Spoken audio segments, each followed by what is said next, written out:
Hello dear, आपका स्वागत है रेशियो एंड प्रोपोर्शन के कंसेप्ट लेक्चर 8 में।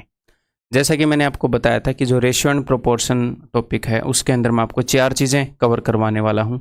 रेशियो यानी कि अनुपात, देन उसके बाद प्रोपोर्शन करवाऊँगा यानी कि समानुपात, और रेशियो के बीच में ही एक कंसेप्ट के अंदर मैं आपको प्रॉब्लम्स ऑन एजेस भी करवा दूंगा है। ये तीसरी चीज़ हो गई। और चौथी चीज़, इसी टॉपिक के अंदर मैं आपका जो वेरिएशन है वो भी कवर करवा दूंगा एक ही लेक्चर के अंदर। ये वो वाला लेक्चर है जहाँ पर हम वेरिएशन यानी कि क्रमानुपात करेंगे। जनरली आपको बुक्स के अंदर ये टॉपिक नहीं मिलता, एसएससी की बुक्स के अंदर, लेकिन ये टॉपिक जो है मेरे भाई सीडीएस में बहुत ही पहले से पूछा जा रहा है। और एसएससी ने 2017 में सीडीएस से क्वेश्चन उठाए थे ताबड़तोड़, जिसके बाद एकदम से वो टफ लगा था। वो क्वेश्चन नए नहीं थे, कहीं नई जगह से नहीं आए थे, वो सीडीएस से ही उन्होंने उठाए थे। ठीक है, मुझे इसलिए पता था बिकॉज मैं पहले सीडीएस का एग्जाम देता था। और मान लो सीडीएस तो यूपीएससी कंडक्ट करता है और 2017 में एसएससी का पेपर एसएससी कंडक्ट करता था, लेकिन आईसीएआर का पेपर जो कि टीसीएस कंडक्ट करता है उसके अंदर कई क्वेश्चंस पूछे गए थे वेरिएशन। रिसेंटली जो एग्जाम हुआ, तो आधे पौने घंटे का ये वीडियो रहेगा, उसके अंदर मैं आपको सारा कंसेप्ट बता दूंगा। बहुत ही स्वीट सा, बहुत ही क्यूट सा है। तो क्या सर हमें एसएससी के लिए करना चाहिए? डेफिनेटली करना चाहिए। ठीक है, क्वेश्चन इससे डेफिनेटली आ सकते हैं, डेफिनेटली अपनी रेंज के अंदर है ये। ठीक है, क्योंकि वेरिएशन का जो कंसेप्ट है बाकी कई जगह पर जहां पर ये यूज होता है वहां पर एसएससी वाले क्वेश्चन देते हैं। ठीक है, और ये हो सकता है अगले ही आपके एग्जाम में आ जाए, अगले में नहीं तो उससे अगले में पक्का आ जाएगा। क्यों? क्योंकि ये भी टीसीएस कंडक्ट कर रहा है और टीसीएस के खुद के क्वेश्चंस तो एसएससी, आईसीएआर, एनटीपीसी इनके घूमते रहते हैं आपस में। ठीक है, तो पेन नोटबुक ले आओ, इस कंसेप्ट को लिख लो, मैं आपको कंसेप्ट बता देता हूँ। बहुत ही सिंपल कंसेप्ट है, हम इसको एग्जाम्पल से समझेंगे। मान लो मैं हूं और आप हैं, हम दोनों को किसी ने ये बोल दिया कि भैया तुमने 1 घंटे के लिए बाइक चलानी है। मैं बाइक चला रहा हूं और आप बाइक चला रहे हैं, 1 घंटे के लिए हमने बाइक चलानी है। तो 1 घंटे के लिए बाइक चलाने का क्या मतलब है कि टाइम जो है वो फिक्स हो गया। ठीक है, हम ये देखना चाह रहे हैं कि कौन कितनी दूर आएगा जाएगा। तो जो स्पीड है, जो ज़्यादा स्पीड में चलाएगा वो ज़्यादा दूर चला जाएगा ना। मान लो मैं चल रहा हूँ 60 की स्पीड पे, आप चल रहे हो 100 की स्पीड पे, तो आप ज़्यादा दूर चले जाओगे। मैं चल रहा हूँ 50 की स्पीड पे, आप चल रहे हो 100 की स्पीड पे, आप दुगनी स्पीड पे चल रहे हो तो आप दुगनी दूर चले जाओगे, आप डबल डिस्टेंस ट्रेवल कर लोगे। तो यानी कि अगर टाइम फिक्स्ड है, टाइम कॉन्स्टेंट है, तो जो भी डिस्टेंस ट्रेवल्ड होगा that will be directly proportional to speed. वो स्पीड के डायरेक्टली प्रोपोर्शनल होएगा। स्पीड जितने गुना बढ़ेगी डिस्टेंस उतने गुना बढ़ेगा। क्लियर है? इसी चीज को बोलते हैं वेरिएशन, कि जो डिस्टेंस है वो स्पीड के डायरेक्टली वेरी कर रहा है। स्पीड जितनी बढ़ेगी डिस्टेंस उतना ही बढ़ेगा। स्पीड 3 गुना हुई तो डिस्टेंस भी 3 गुना हो जाएगा। टाइम फिक्स है, तो हमने एक चीज को कांस्टेंट कर दिया। ठीक है, यानी कि अनुक्रमानुपाती है, अनुक्रम अनुपात में है। ये चीज जितनी बढ़ेगी ये चीज उतनी बढ़ेगी, ये चीज जितनी घटेगी ये चीज उतनी घटेगी। बेसिकली ये चीज जितने गुना होगी ये चीज उतनी गुना हो जाएगी। ठीक है, तो ये हो गई डायरेक्ट वेरिएशन। मैं आपको यहाँ पर जो चीज़ें समझाऊंगा ना, अगर वो उतनी क्लियर कट भी समझ में ना आए ना तो कोई दिक्कत नहीं है, क्योंकि क्वेश्चन आप इजीली सोल्व कर लोगे। हमारे एग्जाम में जिस टाइप के क्वेश्चन आते हैं, इसको सोल्व करने का बेस्ट मेथड अवेलेबल अपनी धरती पर है, वो मैं आपको बताऊंगा, मैंने खुद ही बनाया। ठीक है, जितना भी समझ में आए मैक्सिमम उतना समझने की कोशिश करते रहो बस। ठीक है, ओके जी।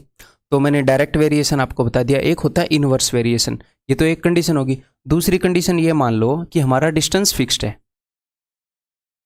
हमारा डिस्टेंस फिक्स्ड है।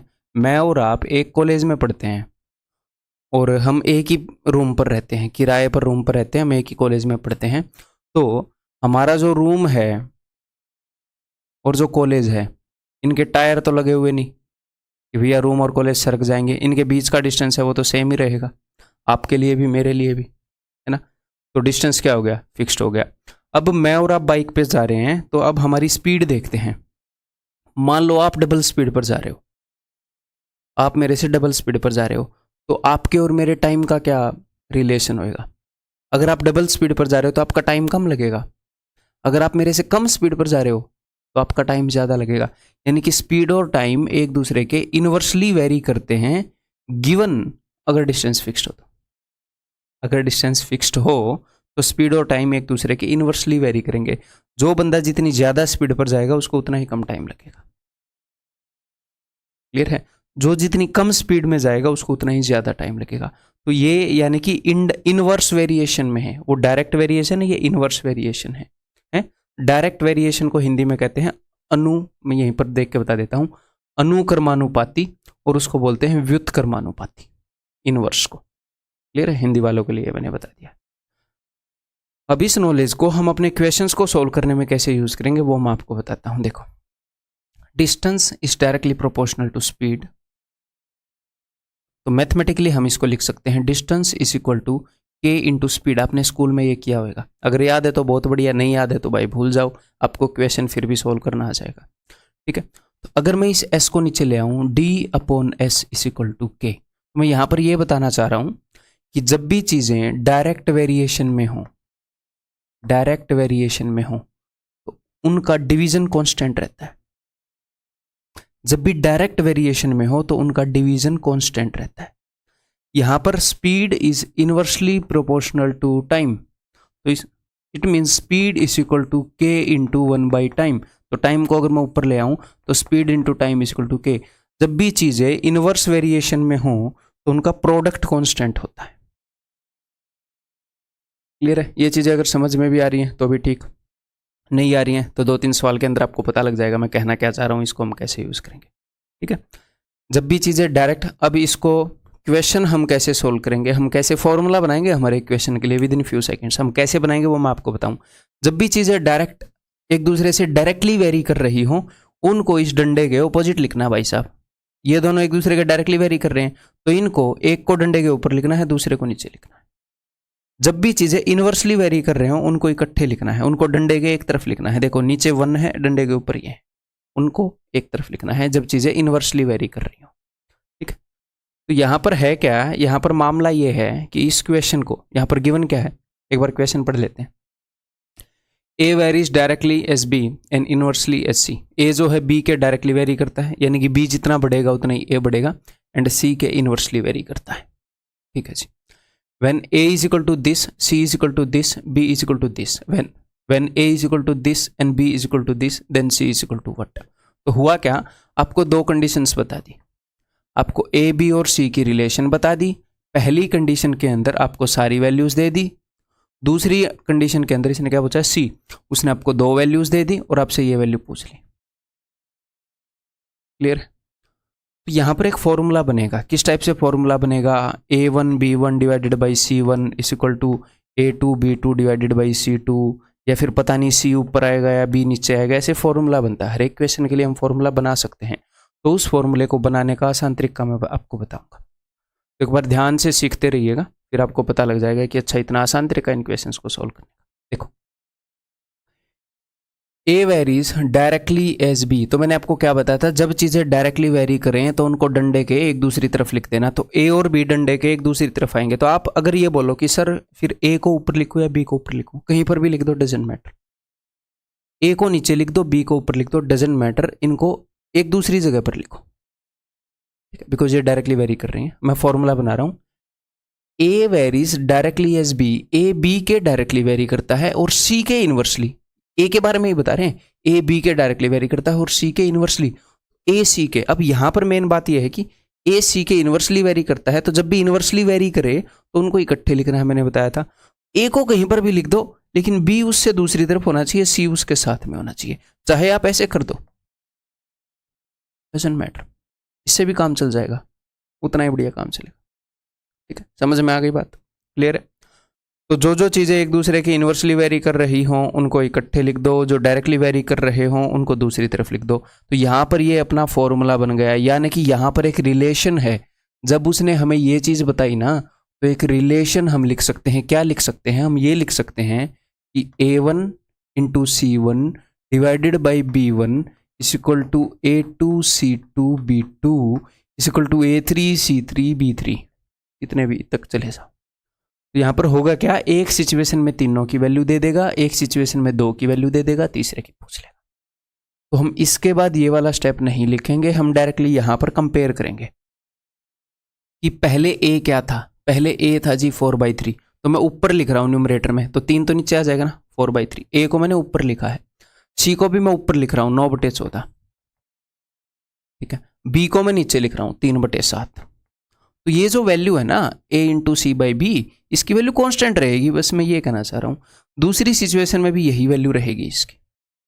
वहां पर a क्या है, वहां पर a की वैल्यू है, ऊपर लिखना है a को 4√3, ठीक है। और किस चीज की वैल्यू गिवन है, b की, b को तो नीचे लिखना है 30। और किस चीज की वैल्यू गिवन है, निकालनी किसकी है, c की, तो ऊपर c को लिख दो, बस इस c की वैल्यू निकालो, आपका उत्तर आ जाएगा। ये फास्टेस्ट वे है भैया, मोस्ट ईजीएस्ट है, याद रखने में भी आसान है, बिना झंझट वाला है, मतलब आपके भाई ने बनाया है और बहुत ही ज़्यादा एफिशिएंट, हर एक वे में एफिशिएंट है। ऐसे ऐसे कई क्वेश्चन आए हैं, वो सारे मैं आपको करवाऊंगा, फिर ये याद भी हो जाएगा। तो फिर करें सोल्व। 3 3 9, ठीक है। 7 चौके 28 होता है, 14 दूनी 28, ठीक है जी। तो 2 दूनी 4, तो ये 2 से जाएगा 15 पर, √3 से जाएगा ये 5√3, तो सी की वैल्यू हो जाएगी 5√3। Answer will be option A, ठीक है। क्लियर है? अगर क्लियर ना भी हो टेंशन मत लो, और बतेरे क्वेश्चन है जो आपका इंतजार कर रहे हैं, क्लियर करा के छोड़ेंगे। ये बताओ, एक्चुअल एग्जाम का क्वेश्चन है, R varies directly as S and inversely as T. तो सीधा मैं फॉर्मूला बनाऊंगा कि R varies directly, R S के डायरेक्टली वेरी करता है, तो एस को दूसरी जगह लिख दूं, डायरेक्टली है तो भैया दूसरी जगह लिखना पड़ेगा, इनवर्सली है तो पास बिठाएंगे। R varies directly at S and inversely as T, तो आर टी के इनवर्सली वेरी कर रहा है, तो आर और टी को एक साइड पर लिख दो, बस ये बन गया फॉर्मूला। बस इन्हीं को कंपेयर करना है, दो सिचुएशन होंगी, आर और टी को दोनों में ऊपर लिखना है, एस को नीचे लिखना है, जो गायब है उसको हमने निकालना है। When R is equal to 2/3, तो आर ऊपर है 2/3,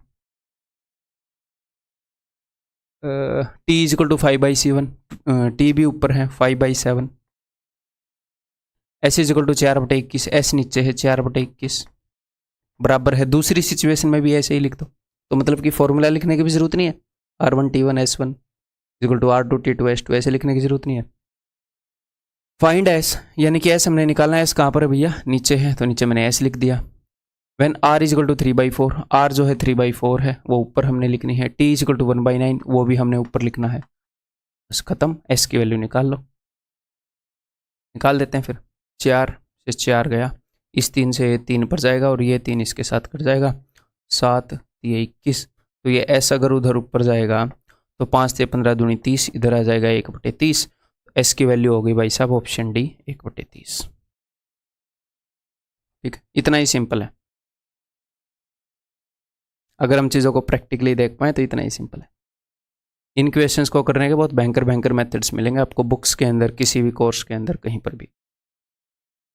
ये देखो, x varies directly as √y, x जो है वो √y के डायरेक्टली वेरी करता है, तो कोई दिक्कत नहीं है। अगर आपको लगे सर यहाँ पर तो रूट आ गया, टेंशन मत लो, जो भी आ गया, ये जो वैल्यू है ये इसके डायरेक्टली वेरी कर रही है, तो यानी कि लिखना इनको ऊपर नीचे है, एक दूसरे से अलग टीम में लिखना है, डायरेक्टली वेरी कर रहे हैं। और कोई वेरिएबल है, और कोई वेरिएबल नहीं है, तो कोई दिक्कत नहीं है। यही अपना फॉर्मूला बन गया, यही फॉर्मूला बन गया कि x1 √y1 is equal to x2 √y2, ठीक है। हमें ये लिखने की जरूरत नहीं है, हम यहीं से कर सकते हैं। तो पहले वाली सिचुएशन में y की वैल्यू क्या है, ये 20.25, तो वो नीचे आएगा और अंडर रूट में आएगा 20.25। x की वैल्यू है जी 18, इस इक्वल टू x की वैल्यू है जी 7.2, अंडर रूट हमने y बताना है, तो y अंडर रूट में आएगा, है ना। ये हमने फॉर्मूले में लिख लिया है। तो चलिए जी इसको सोल्व करिए। तो कैलकुलेशन वाले टॉपिक में मैंने आपको बताया है ये किस चीज़ का स्क्वायर है। ये देखो 4 5 20 5 5 25, ये 4.5 का स्क्वायर है, इसको सोल्व करोगे तो 4.5 आ जाएगा, ठीक है। क्लियर है? अगर मैं 18 से इसको काटूँ तो 18 जो के 72.4 आ जाएगा।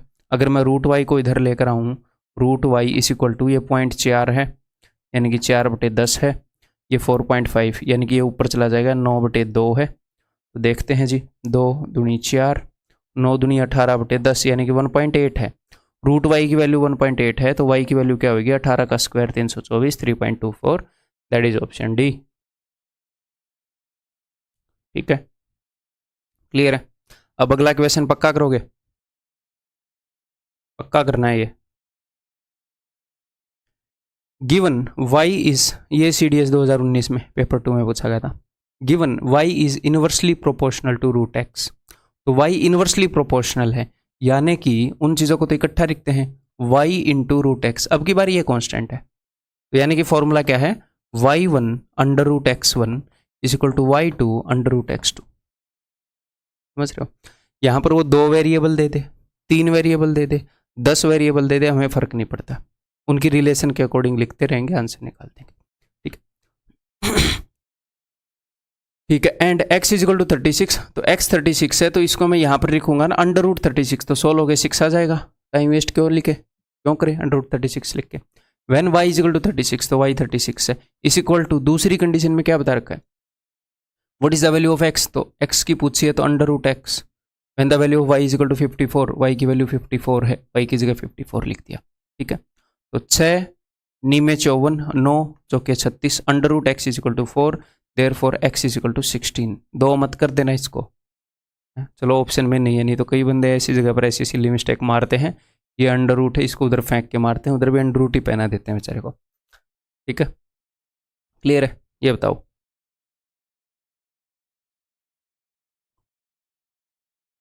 ये देखता हूँ आप करोगे कि नहीं। बिल्कुल भी मुश्किल नहीं है, दिखने में बड़ा है, लेकिन जो मेथड आपको बताया गया है उस मेथड के हिसाब से बहुत ही आसान हो जाएगा।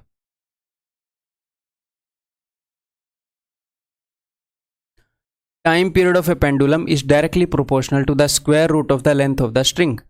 जो टाइम पीरियड है वो डायरेक्टली प्रोपोर्शनल है, ठीक है, किसके, square root of the length of the string. तो टाइम पीरियड और जो भी स्ट्रिंग है, पेंडुलम होता है ना, ऐसे ऐसे पेंडुलम होता है, ये ऐसे ऊपर नीचे जाता है, ये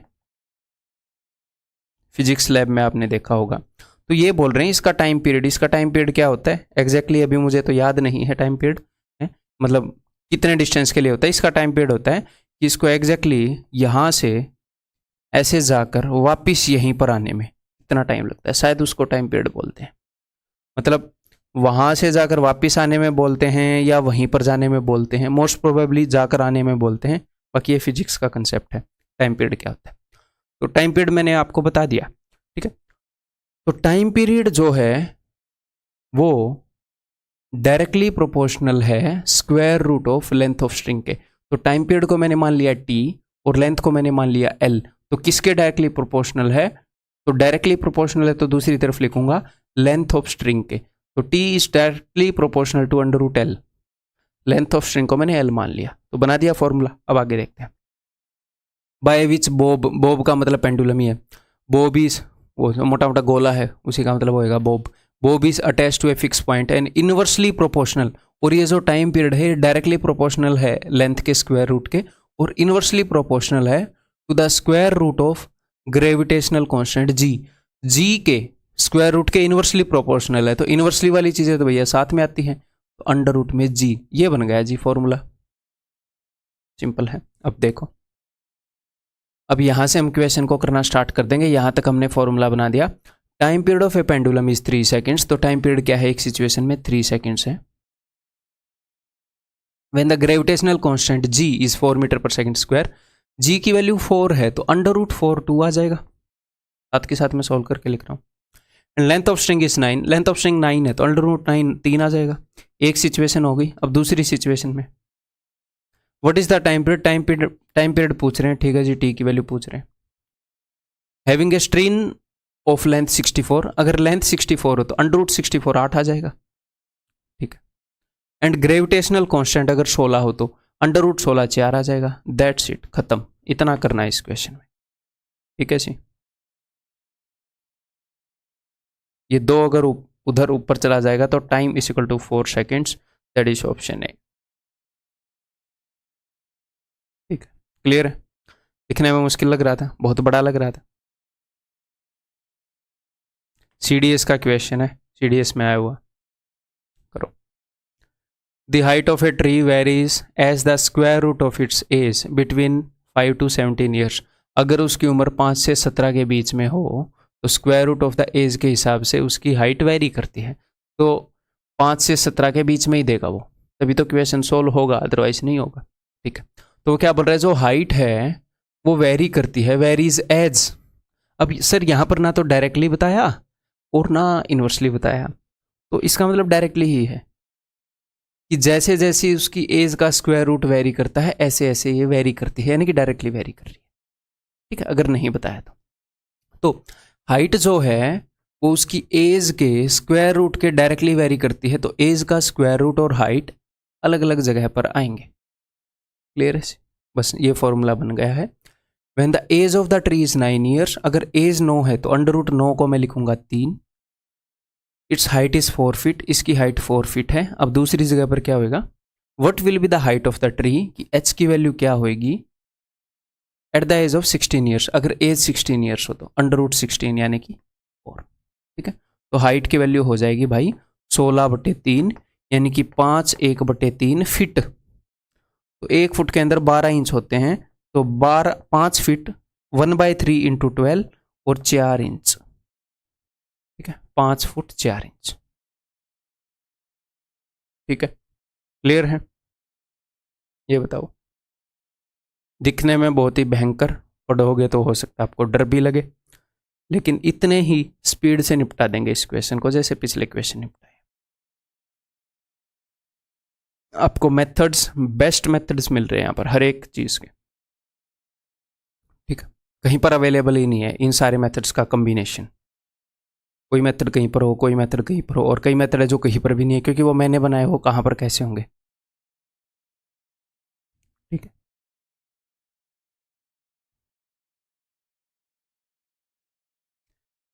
An engine can move at the speed of 20/3 metre पर second without any wagon attached. ये बोल रहे हैं कि एक इंजन है, एक रेल का इंजन है, इसको अगर कोई भी डिब्बा अटैच ना हो तो ये इतनी स्पीड पे मूव कर सकता है। ठीक है, इसको ध्यान से समझने की कोशिश करिएगा, समझने में है इसका answer. Reduction in the speed of train, तो यहां पर किसकी बात कर रहे हैं, रिडक्शन। रिडक्शन का मतलब क्या होता है, कमी। ठीक है, ट्रेन की गति में कमी of the train is directly proportional to the square root of the number of wagons attached. यहां पर इस चीज को समझने की कोशिश करिएगा। यहां पर मैं आपको रिलेशन बताना चाह रहा हूं कि ये जो इस डिब्बे में जो चीज है और इस डिब्बे में जो चीज है ये डायरेक्टली प्रोपोर्शनल है। कौन कौन सी चीजें, रिडक्शन इन स्पीड, स्पीड नहीं, स्पीड डायरेक्टली प्रोपोर्शनल नहीं है, स्पीड में जो रिडक्शन है, जो कमी है वो डायरेक्टली प्रोपोर्शनल है। समझ गए, रिडक्शन इन स्पीड, स्पीड के अंदर जो कमी आएगी वो डायरेक्टली प्रोपोर्शनल है किसके, square root of the number of wagons attach. यानी कि जब आप इसके साथ डिब्बे जोड़ते रहोगे ऐसे तो क्या होएगा, वेट बढ़ जाएगा। ये इंजन है अपना, ऐसे धुआं छोड़ता हुआ जा रहा है, बाकी आजकल कोयले वाले इंजन होते नहीं है। ये यहाँ पर खिड़की है, ठीक है, सफोकेट ना हो ड्राइवर। ओके, तो जितने ज्यादा डिब्बे ऐड करोगे उतनी ही स्पीड कम हो जाएगी, सीधी सी बात है। ठीक है, तो यहां पर कौन सी दो चीजें डायरेक्टली प्रोपोर्शनल है, स्पीड में जो कमी है वो, और जितने आप एक्स्ट्रा डिब्बे ऐड कर रहे हो वो डायरेक्टली प्रोपोर्शनल है। यानी कि रिडक्शन इन स्पीड आर, और डायरेक्टली प्रोपोर्शनल किसके है, to the square root of the number of wagons attach, जितने वैगन्स आप अटैच कर रहे हो। स्पीड में कमी और जो एक्स्ट्रा वैगन आप अटैच कर रहे हो वो, ये चीजें डायरेक्टली, उसका अंडर रूट, ये चीजें डायरेक्टली प्रोपोर्शनल है। तो यहां पर थोड़ी सी जगह में इसका सॉल्यूशन हम कर सकते हैं। ठीक है, तो ये चीज समझ में आ गई। डायग्राम को मिटे दे, बिना डायग्राम के काम चला लोगे। तो reduction in speed is directly proportional to जो वैगन्स हम अटैच करेंगे वो। अब देखते हैं, अब ध्यान से सुनिएगा। When there is only 4 wagons attach, जब इसने 4 वैगन अटैच किए तो इतनी स्पीड थी।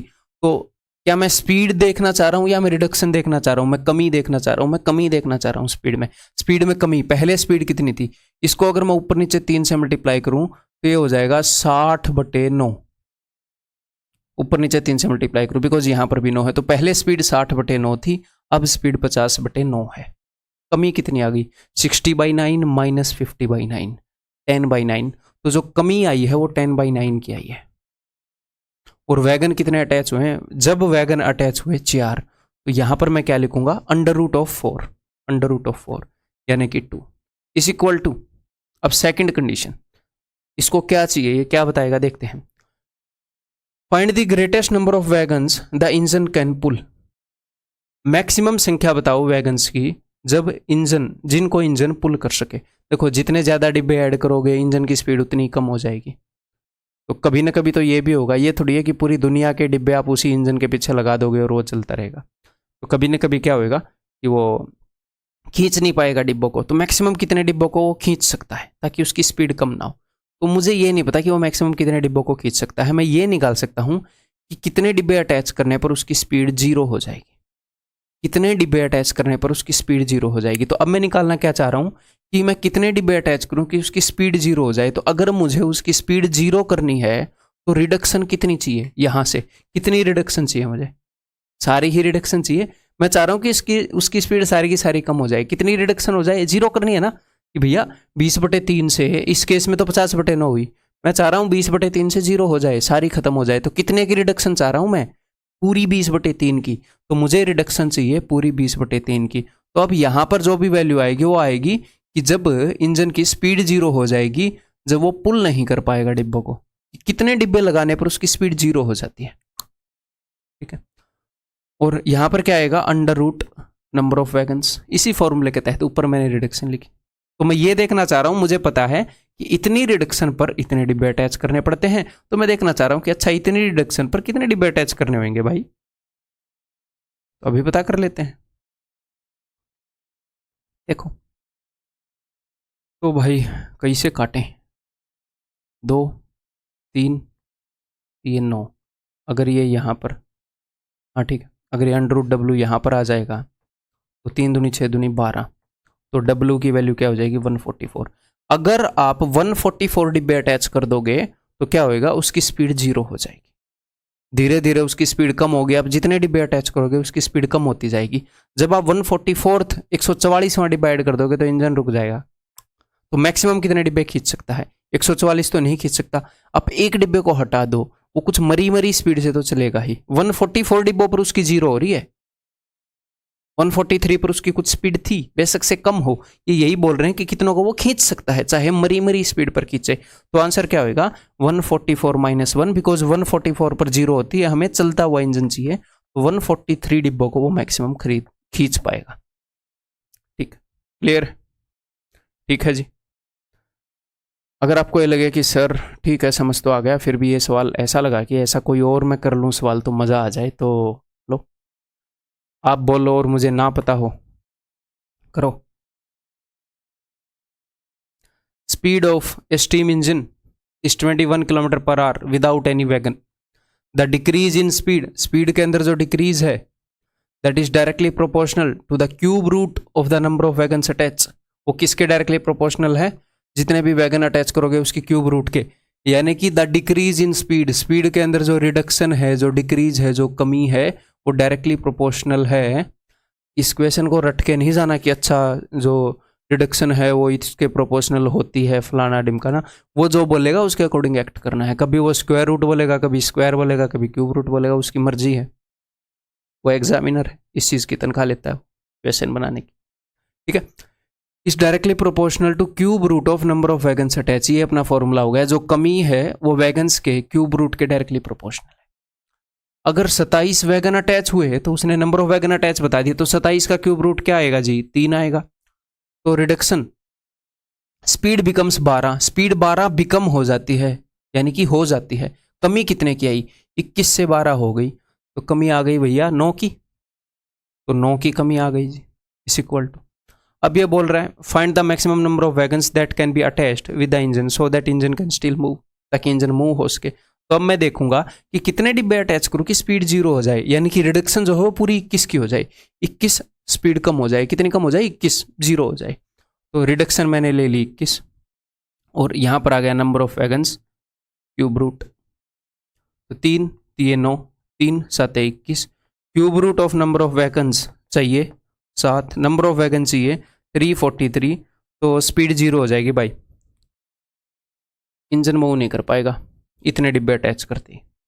ठीक है, तो जब आप 342 डिब्बे अटैच करोगे, इससे एक कम, तो क्या होगा, इंजन बहुत ही मंदी मंदी स्पीड पर चलता रहेगा।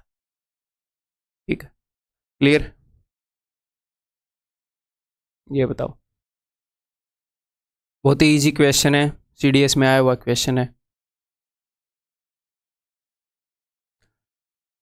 The cost of a diamond varies directly as the square of its weight. जो डायमंड की कॉस्ट है वो इसके वेट के स्क्वायर में वेरी करती है, ठीक है। इसके वेट का स्क्वायर जिस हिसाब से होएगा उतने ही इसकी कॉस्ट होगी, ठीक है। अब की बार यहाँ पर फॉर्मूला नहीं बनाना है, अलग तरह का क्वेश्चन है, ठीक है।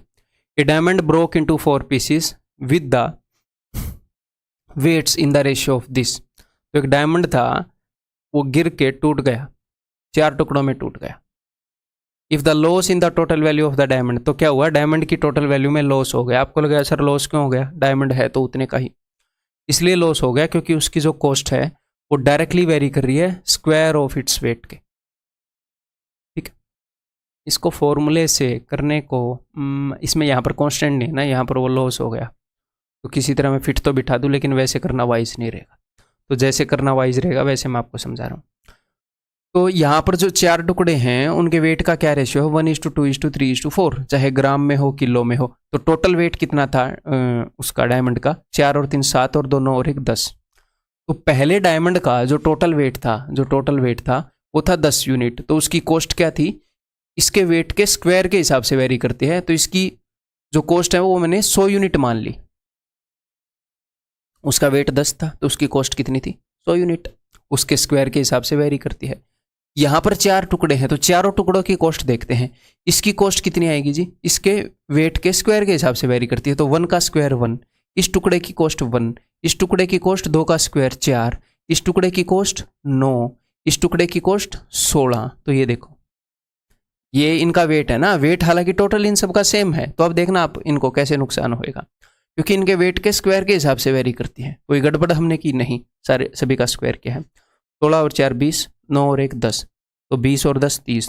तो टोटल 30 यूनिट हो गई जी इन सारे टुकड़ों की कीमत मिला के। जब डायमंड इकट्ठा था, जितना बड़ा हीरा है उतना ही बेस कीमती होता है, ठीक है। जब डायमंड बड़ा था तो उसकी कीमत 100 यूनिट थी, अब 30 यूनिट है। तो कितनी कम हो गई जी, 70 यूनिट कम हो गई। और ये भाई साहब क्या बोल रहे हैं, ये बोल रहे हैं कि 70,000 कम हो गई।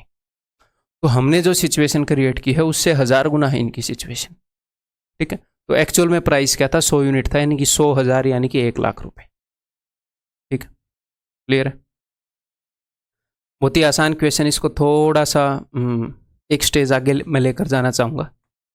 ये बताओ अब, बिकॉज आप उसको समझ गए हैं अच्छे से, इस टाइप से वो क्वेश्चन होंगे। एक स्टेप आगे मैं ले आया हूँ। The cost of a diamond varies directly with square of its weight. Diamond is broken into 3 parts whose weight are in this ratio. 3 टुकड़ों में टूट गया। अब इसके बाद इमेजिनरी सिचुएशन स्टार्ट हो रही है। If diamond had been broken, देखो सबसे पहली बात तो डायमंड को यहाँ पर भी लॉस हुआ होगा, है ना। जैसे ही डायमंड टूटेगा, आपने पिछले क्वेश्चन में देखा, उसको लॉस होगा। उसको कितना लॉस होगा ये डिपेंड करता है कि वो किस रेशियो में टूट गया है, ठीक है। If the diamond had been broken into 3 parts whose weight are in this ratio, अगर डायमंड उन 3 टुकड़ों में टूटता जिनके वेट का रेशियो ये है, then there would have been a profit of this much rupees. यानी कि लॉस तो यहाँ पर भी हुआ है पहले के कंपैरिजन में, यहाँ पर भी लॉस हुआ है, यहाँ पर भी लॉस हुआ है, लेकिन यहाँ पर पहले वाली कंडीशन के कंपैरिजन में थोड़ा सा फायदा होना था, इतने रुपए का फायदा होना था। यहाँ पर रेट ज़्यादा है, ठीक है। तो सबसे पहले हम क्या करेंगे बताओ, सबसे पहले इनके वेट को सेम नहीं करेंगे क्या, क्योंकि सेम डायमंड है जो ऐसे यहाँ पर इस रेशियो में टूटा है और सेम डायमंड है जो इस रेशियो में टूटा है। यहाँ पर रेशियो के हिसाब से अगर मैं देखूँ 5 और 4 9 और 3 12 यूनिट वेट है टोटल डायमंड का, और यहाँ पर 9 और 2 11 और 5 16 है। तो क्यों ना मैं ऊपर वालों को 4 गुना कर दूँ, 12 चौके 48, और नीचे वालों को 3 गुना कर दूँ, 16 3 48, ताकि डायमंड का वेट तो सेम हो कम से कम। पहले डायमंड का वेट तो सेम करना पड़ेगा, सेम ही डायमंड ऐसे टूटा है ना, कि अगर वही डायमंड ऐसे टूटता तो ऐसे होता, तो पहले वेट सेम करना पड़ेगा। तो ऊपर वाले रेशियोज को मैं 4 गुना कर रहा हूँ, 4 3 12, 4 चौके 16, 4 5 20, नीचे वाले को 3 गुना कर रहा हूँ, 3 9 27, 3 5 15, 3 दूनी 6। अब आप क्या कर सकते हो, अब आप इनको आपस में यूज कर सकते हो कैसे भी, अब कोई दिक्कत नहीं। हमने टोटल वेट सेम कर लिया, और टोटल वेट कितना हमने कर लिया है, टोटल वेट हमने कर लिया है जी इन सब का सम 48, अभी अभी किया है 48 यूनिट। तो पहले कॉस्ट कितनी थी, पहले जो कॉस्ट थी वो थी 48 का स्क्वायर, क्लियर है। पहले जो कॉस्ट थी वो थी 48 का स्क्वायर। यहां पर जो कॉस्ट रही होगी, यहां पर कितनी कॉस्ट रही होगी, 12 का स्क्वायर 144, 16 का स्क्वायर 256, 20 का स्क्वायर 400, तो 256 और 144 300 400 800। ठीक है, यहाँ पर इनका मैंने स्क्वायर जोड़ा है, इनके स्क्वायर के डायरेक्टली वेरी करती है ना वो, तो यहाँ पर जो कॉस्ट है डायमंड की वो 800 यूनिट निकल कर आ रही है। यहाँ पर देखो कितनी ज़्यादा यूनिट निकल कर आ रही है, 48 × 48, जरूरत पड़ी तो निकाल लेंगे। ठीक है, यहाँ पर कितनी निकल के आ रही है, 27 का स्क्वायर 729, 15 का स्क्वायर 225, 6 का स्क्वायर 36। ठीक है जी, 9 और 15 और 5 20, 2 3 और 2 5, 2 7 और 2 9, 7 और 2 11, 1190 यहाँ पर कॉस्ट निकल कर आ रही है। तो इनमें फ़र्क कितने का है भाई, इन दोनों में फ़र्क है 390 का, 390 यूनिट का। ठीक है, तो 390 की ये वैल्यू दे रखी है। What is the actual cost, actual cost है 48 का स्क्वायर, 390 यूनिट की वैल्यू दे रखी है, 48 के स्क्वायर की वैल्यू निकालनी है, तो अभी निकाल लेते हैं। क्या ही दिक्कत है, बताओ क्या दिक्कत है आपको। ठीक है, तो 1 यूनिट की वैल्यू क्या होगी भाई, उस गड़बड़ ना कर दी हो बस, 39 13 से वो कट नहीं रहा, 13 से ये नहीं कट रहा, वो भी नहीं कटेगा, फिर कैसे ऐसे आंसर आ जाएगा, क्या गड़बड़ किया मैंने। 12 का एक बार फिर देख लेते हैं, 12 का स्क्वायर 144 का 256, 300 और एक 400 और 400 800, ये तो ठीक है ओके। 27 का स्क्वायर 729, 15 का 225, 3 से गुना किया 3 में 27, 3 5 15, 3 दूनी 6, हाँ ये भी ठीक है। उसको 4 से किया, 4 5 20, 4 चौके 4 3 12, ठीक है। और ये 36, 6 और 5 11 और 9 20, 2 7 और 2 9, 7 और 2 9, 990। क्या हो गया था तब मेरे को, कभी कभी माता आ जाती है मेरे में। 990 तो 190 यूनिट का फ़र्क है। चलिए, आपको पहले ही कैसे पता चला, क्योंकि ये 390 था, मुझे पता है ये 13 का मल्टीपल है, तो मैं कह यार ना तो 13 से ये कट रहा और 48 का स्क्वायर तो कटेगा क्यों, मैं कहीं ना कहीं तो गड़बड़ है उत्तर पॉइंट में, है नहीं। समझ गए, नहीं भी समझे तो भी चलेगा, आपको तो कैलकुलेशन ठीक ही करनी है एग्जाम में। ठीक है, तो 190 यूनिट की वैल्यू ये है, तो 1 यूनिट की वैल्यू क्या हो जाएगी, 1 यूनिट की वैल्यू हो जाएगी जी डिवाइडेड बाई 190, और मुझे निकालनी है 48 × 48। सर 48 का स्क्वायर इजीली नहीं हो सकता, क्या इजीली हो सकता है, मैंने आपको बताया 50 से 2 कम है तो 2 का स्क्वायर, और 25 में से 2 घटा दो, मैं करना नहीं चाहता। ठीक है, अब ये देखो 19 8 152, अच्छा अब करना पड़ेगा क्या, 8 8 64, 4 8 32, एंड में 2 आएगा और 2 जीरो आएंगे, ये रहा ऑप्शन डी। करना ही नहीं है कैलकुलेट करने की जरूरत नहीं है। ठीक है, ये बताओ लास्ट क्वेश्चन है इस लेक्चर का। In the following table of inverse variation what are the values of a b and c respectively. CDS में क्वेश्चन पूछा था, इनवर्स वेरिएशन का टेबल इसने बताया है। तो जैसे मैंने स्टार्टिंग में आपको बताया कि A is inversely proportional to B, अगर चीज़ें इनवर्सली वेरी करें, A varies inversely with respect to B, अगर इनवर्सली वेरी करें तो ऐसे लिखते हैं, फिर हम ऐसे लिखते हैं ए इज इक्वल टू के इंटू 1/b, जहाँ पर के एक कॉन्स्टेंट है और a into b is equal to k. तो मैंने आपको क्या बताया था, जब चीज़ें इनवर्सली वेरी करती हैं तो उनका जो प्रोडक्ट है ना वो कांस्टेंट होता है, उनकी गुणा कांस्टेंट होती है। स्पीड और टाइम इनवर्सली वेरी करती हैं क्या, हाँ, तभी तो distance is equal to speed into time. जब डिस्टेंस कांस्टेंट होता है तो ही वो इनवर्सली वेरी करती है ना, तो जब डिस्टेंस कांस्टेंट होता है तो इनवर्सली वेरी करती है। ना भी समझ में आया तो ये बात समझ गए। ठीक है, तो चीज़ें इनवर्सली वेरी कर रही हैं, यानी कि इनका प्रोडक्ट कांस्टेंट होएगा। यहाँ पर इनका प्रोडक्ट क्या है जी, 15 चौके 60 माइनस 60, तो हर एक जगह माइनस 60 ही होएगा, हर एक जगह इनवर्सली वेरी कर रहे हैं एम और एन। तो यानी कि ए की वैल्यू क्या हो जाएगी, ए की वैल्यू हो जाएगी -10, और -60 है तो +10 होएगी, क्योंकि ऊपर माइनस से है ना, +10 इंटू माइनस से। बी की वैल्यू क्या हो जाएगी, बी की वैल्यू हो जाएगी -30, इस -60 को डिवाइड करते रहो उससे। ठीक है, और सी की वैल्यू क्या होगी, सी की वैल्यू होगी -1। ठीक है, तो 10 -30 -1, दैट इज ऑप्शन ए। ठीक है, सो दैट्स ऑल इस लेक्चर के अंदर इतना ही। इस लेक्चर से आगे हम करेंगे जी miscellaneous questions ratio and proportion के, और उसके बाद आपका ratio proportion variation problems on ages सब कुछ खत्म हो जाएगा। ठीक है, अगली वीडियो के अंदर मिलते हैं, टेक केयर।